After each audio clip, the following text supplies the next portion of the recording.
Hello all, welcome to Toppers World. Toppers വേൾഡിൻ്റെ ഒരു പുതിയ വീഡിയോയിലേക്ക് എല്ലാ കൂട്ടുകാർക്കും സ്വാഗതം.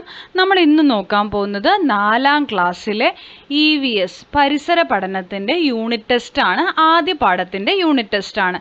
ടെസ്റ്റ് പേപ്പർ ജീവികളും ചുറ്റുപാടും എന്നതാണ് നമ്മുടെ പാഠത്തിൻ്റെ പേര്. അതിലെ ഏറ്റവും പ്രധാനപ്പെട്ട ചോദ്യങ്ങൾ ചോദിക്കാൻ സാധ്യതയുള്ള ഏറ്റവും പ്രധാനപ്പെട്ട ചോദ്യങ്ങൾ അടങ്ങിയ പരീക്ഷയാണിത്. അപ്പോൾ എല്ലാവരും ഇതൊന്ന് അറ്റൻഡ് ചെയ്യാൻ വേണ്ടി ശ്രമിക്കുക.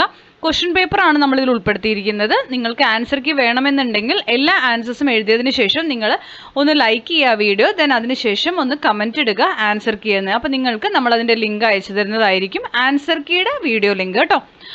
അപ്പം നമുക്ക് നോക്കാം ഈ യൂണിറ്റ് ടെസ്റ്റ്. ക്ലാസ്സിലേക്ക് കടക്കുന്നതിന് മുമ്പ്, പരീക്ഷയിലേക്ക് കടക്കുന്നതിന് മുമ്പ് നമ്മുടെ ഈ ചാനൽ ആദ്യമായി കാണുന്ന കൂട്ടുകാരാണ് നിങ്ങളെങ്കിൽ സബ്സ്ക്രൈബ് ചെയ്തൊന്ന് സപ്പോർട്ട് ചെയ്യുക. അപ്പം നോക്കിയാലോ നമുക്ക്. ജീവികളും ചുറ്റുപാടും പാഠമെല്ലാം നിങ്ങൾ നന്നായി പഠിക്കുക, ശേഷം മാത്രം യൂണിറ്റ് ടെസ്റ്റ് അറ്റൻഡ് ചെയ്യുക കേട്ടോ. ജീവികളും ചുറ്റുപാടും എന്നുള്ളത് നിങ്ങളുടെ ആദ്യ ചാപ്റ്ററാണ്.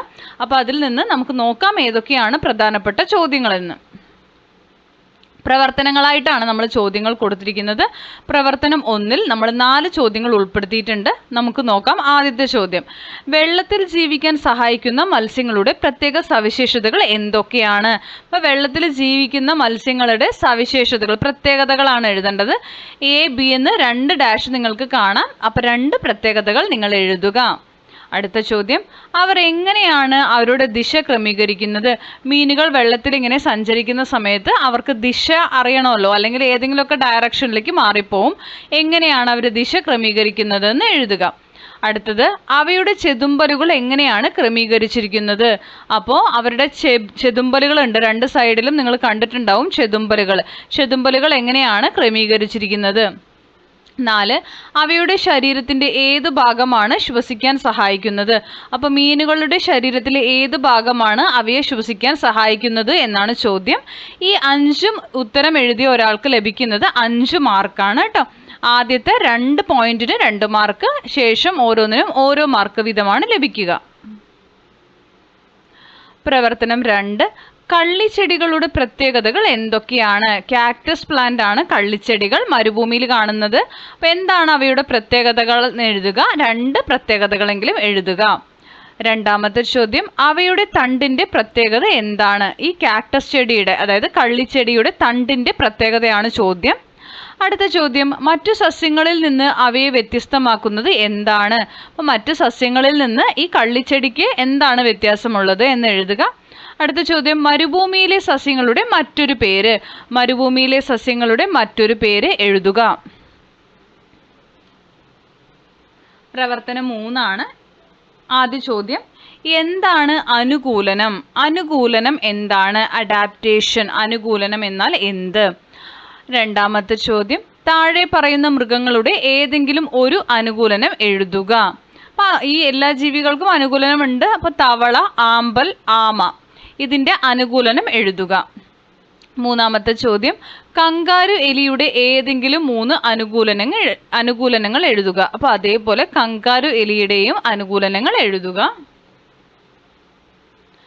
പ്രവർത്തനം 4, ആവാസ വ്യവസ്ഥ നിർവചിച്ച് ആവാസ വ്യവസ്ഥയ്ക്ക് ഏതെങ്കിലും 2 ഉദാഹരണങ്ങൾ എഴുതുക. അപ്പോൾ ആവാസ വ്യവസ്ഥ അഥവാ എക്കോസിസ്റ്റം, ആവാസ വ്യവസ്ഥയെക്കുറിച്ച് നന്നായി പഠിക്കുക.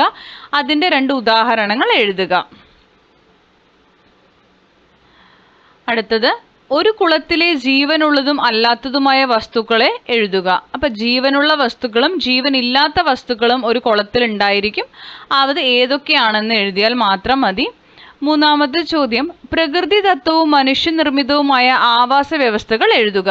അപ്പം പ്രകൃതിദത്തമായിട്ടുള്ള ആവാസ വ്യവസ്ഥകളുണ്ട്, മനുഷ്യനിർമ്മിതമായിട്ടുള്ള ആവാസ വ്യവസ്ഥകളും ഉണ്ട്. അപ്പം അതിൻ്റെ പേരുകളാണ് നിങ്ങൾ എഴുതേണ്ടത്.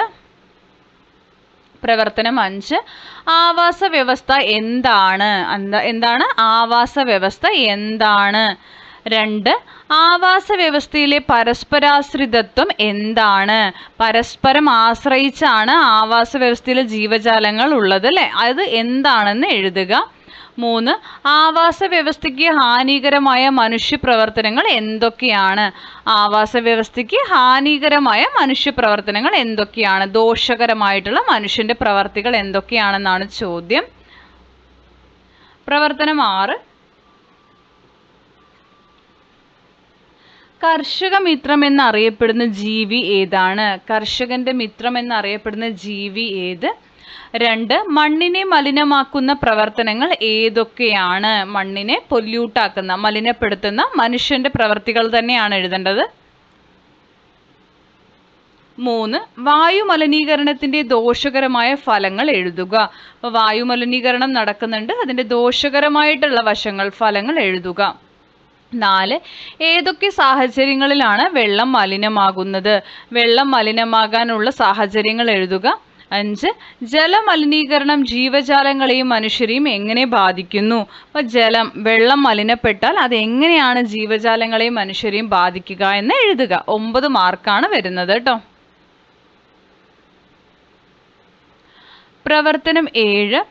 പ്രകൃതി ദുരന്തം എന്താണ്? 2 ഉദാഹരണങ്ങൾ കൂടി എഴുതുക എന്നാണ് പറഞ്ഞിരിക്കുന്നത്. അപ്പോൾ എന്താണ് പ്രകൃതി ദുരന്തം എന്ന് നിങ്ങൾ ആദ്യം മനസ്സിലാക്കണം. പ്രകൃതിയിൽ സംഭവിക്കുന്ന ദുരന്തങ്ങൾ എന്തൊക്കെയാണെന്നൊന്ന് പഠിച്ചു വെക്കണം. അതിനുശേഷം എന്താണെന്നും എഴുതണം കേട്ടോ. പ്രകൃതി ദുരന്തത്തിന് അതൊരു ഡെഫിനിഷൻ കൊടുക്കണം, അതിനുശേഷമേ ഉദാഹരണം എഴുതാൻ പാടുള്ളൂ. 2ാമത്തെ ചോദ്യം, ആവാസ വ്യവസ്ഥയുടെ സംരക്ഷണത്തിനായി ഒരു പോസ്റ്റർ നിർമ്മിക്കുക. നമ്മുടെ എക്കോസിസ്റ്റം, ആവാസ വ്യവസ്ഥ സംരക്ഷണം എന്ന് പറഞ്ഞുകൊണ്ട് നിങ്ങളൊരു പോസ്റ്റർ തയ്യാറാക്കുക. പ്രവർത്തനം 7 2 ചോദ്യങ്ങളാണ്. അപ്പോൾ ഇത്രയുമാണ് നമ്മൾ ഇന്നത്തെ ക്ലാസ്സിൽ ഉൾപ്പെടുത്തിയിരിക്കുന്നത്. അപ്പോൾ ക്ലാസ്സുകളെല്ലാം നിങ്ങൾ എന്ത് ചെയ്യുക, ഞാൻ ഒന്നുകൂടി എല്ലാ ക്വസ്റ്റ്യൻസും കാണിച്ചു തരാം. പ്രവർത്തനം 7 വരുന്നത് 2 ചോദ്യങ്ങൾ, 6 വരുന്നത് നമുക്ക് 5 ചോദ്യങ്ങളാണ്. അതിൽ തന്നെ നമുക്ക് മാർക്കുകൾ നോക്കി ചെയ്യാൻ വേണ്ടി ശ്രമിക്കുക. പിന്നെ പ്രവർത്തനം 5 വരുന്നത് കണ്ടല്ലോ, ആവാസ വ്യവസ്ഥയുമായിട്ടുള്ള ബന്ധപ്പെട്ടിട്ടുള്ള ചോദ്യങ്ങളാണ് നമ്മൾ ചോദിച്ചിരിക്കുന്നത്. അപ്പോൾ ഏതൊക്കെയാണ് ആ ടോപ്പിക് എന്നും നോക്കിയിട്ട് ഒരു ടോപ്പിക്കിനോടനുബന്ധിച്ചിട്ടുള്ള സബ് ക്വസ്റ്റ്യൻസ് ആണ് നമ്മൾ ഉൾപ്പെടുത്തിയിരിക്കുന്നത്. അപ്പോൾ ആവാസ വ്യവസ്ഥയിൽ നിന്ന് ചോദ്യങ്ങളുണ്ട്, അതേപോലെ തന്നെ ഇതും ആവാസ വ്യവസ്ഥയിൽ നിന്നുള്ള ചോദ്യങ്ങൾ തന്നെയാണ്. ജീവനുള്ളത് ഏതാ, ജീവൻ ഇല്ലാത്തത് ഏതാ, ഒരുപാട് തരത്തിലുള്ള ആവാസ വ്യവസ്ഥകളുണ്ട് അല്ലേ. അപ്പോൾ അതൊക്കെ ഒന്ന് നന്നായി പഠിച്ചു വെക്കുക. അനുകൂലനം ഒരുപാട് തരത്തിലുള്ള അനുകൂലനങ്ങൾ ഒരു ജീവികൾക്കുണ്ട്. അപ്പോൾ അത് നന്നായി പഠിച്ചു വെക്കുക. ശേഷം കള്ളിച്ചെടി, മരുഭൂമിയിലെ ഉള്ള കാര്യങ്ങളുടെ നോക്കി വയ്ക്കുക. അപ്പോൾ ഇത്രയുമാണ് നമ്മളുടെ എക്സാമിന് നമ്മൾ ഉൾപ്പെടുത്തിയിരിക്കുന്നത്. ഇത് മസ്റ്റായിട്ട് പഠിക്കേണ്ട ഭാഗങ്ങളിൽ നിന്നാണ് നമ്മൾ ഈ ക്വസ്റ്റ്യൻസ് ഉൾപ്പെടുത്തിയിരിക്കുന്നത്. നിങ്ങൾ എന്തായാലും വൺസ് ഇതിൻ്റെ ആൻസേഴ്സ് എല്ലാം എഴുതുക. ആൻസേഴ്സ് എല്ലാം എഴുതിയതിന് ശേഷം നിങ്ങൾ എന്താണ് ചെയ്യേണ്ടത്? ആൻസർ എല്ലാം എഴുതി കഴിഞ്ഞതിന് ശേഷം നിങ്ങൾ വീഡിയോ ഒന്ന് ലൈക്ക് ചെയ്തിട്ട് ഒന്ന് കമൻറ്റ് ചെയ്യുക ആൻസർ കീന്ന്. അപ്പോൾ നിങ്ങൾക്ക് എന്ത് ചെയ്യും, നമ്മൾ ആൻസർ കീ നിങ്ങൾക്ക് അതിൻ്റെ ലിങ്ക് അയക്കുന്നതായിരിക്കും. ലിങ്ക് ഞങ്ങൾ കമൻറ്റ് ചെയ്യുന്നതായിരിക്കും. നിങ്ങൾക്ക് എന്തെങ്കിലും സംശയങ്ങളുണ്ടെങ്കിൽ കമൻറ്റ് ബോക്സിലൂടെ ചോദിക്കാം. എല്ലാ സബ്ജക്ട്സിൻ്റെയും ക്ലാസ്സുകൾ നമ്മുടെ ചാനലിൽ അവൈലബിൾ ആയിരിക്കും. എല്ലാ സബ്ജക്റ്റിൻ്റെയും ക്ലാസ് ടെസ്റ്റുകളും അതുപോലെ തന്നെ മോഡൽ ക്വസ്റ്റ്യൻ പേപ്പറുകളും നമ്മുടെ ചാനലിൽ അവൈലബിൾ ആയിരിക്കും. എല്ലാവരും സപ്പോർട്ട് ചെയ്യുക, തുടർന്ന് വാച്ച് ചെയ്യുക. Thank you for watching.